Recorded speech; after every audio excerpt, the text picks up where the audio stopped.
दोस्तों आज की कहानी बेहद ही ज़्यादा डरावनी होने वाली है, क्योंकि यह कहानी एक भूतिया बच्चे की। रिया 19 साल की है और वह अपने लिए काम ढूंढ रही है ताकि वह अपनी जेब का खर्च निकाल सके।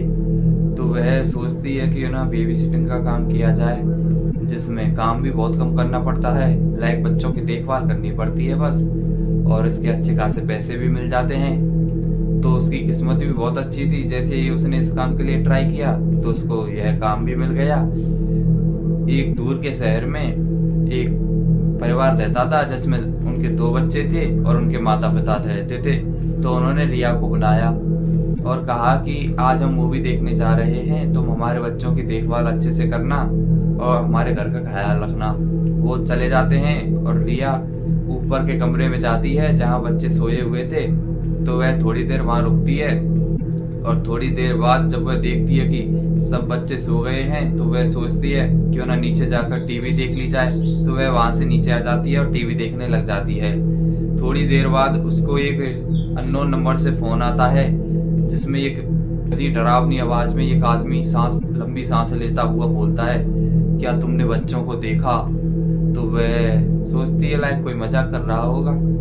तो थोड़ी देर बाद फिर से उसी आदमी का फोन आता है। फिर से वो कहता है, क्या तुमने ऊपर जाकर बच्चों को देखा?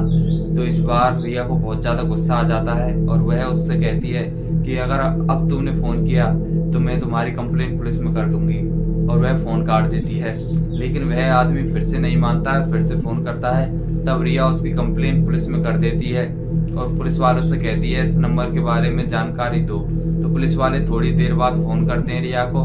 पुलिस वाले इसको गुस्से में बोलते हैं कि ये कमरा तुम्हारे ऊपर वाला ही है, क्यों मजाक कर रही हो, हमारा टाइम भी वेस्ट कर रही हो। वैसे ही रिया बहुत ही ज्यादा शॉक हो जाती है, क्योंकि ऊपर के कमरे में तो सिर्फ बच्चे थे, तो वहां से किसी ने फोन कैसे किया होगा।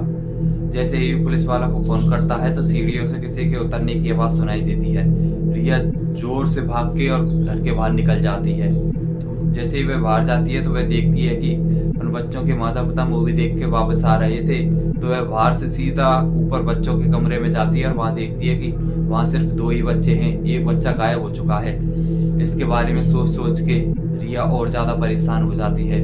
जैसे ही उन बच्चों के माता पिता अपने बच्चों के कमरे में आते हैं तो वो रिया कहती है कि यहाँ पे सिर्फ 2 ही बच्चे हैं, एक बच्चा यहाँ से गायब हो गया है, पता नहीं कहाँ चला गया। तो उन बच्चों के माता पिता बोलते हैं कि हमारे तो सिर्फ 2 ही बच्चे हैं, क्यों पागल हो रही हो, क्या हो गया?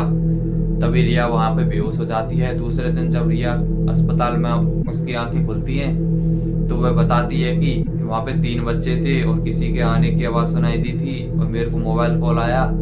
ऐसी सभी घटनाओं को वह बताती है और उस घर में जो पेरेंट्स रहते थे वो अपने बच्चों को लेकर किसी नए घर में शिफ्ट हो जाते हैं।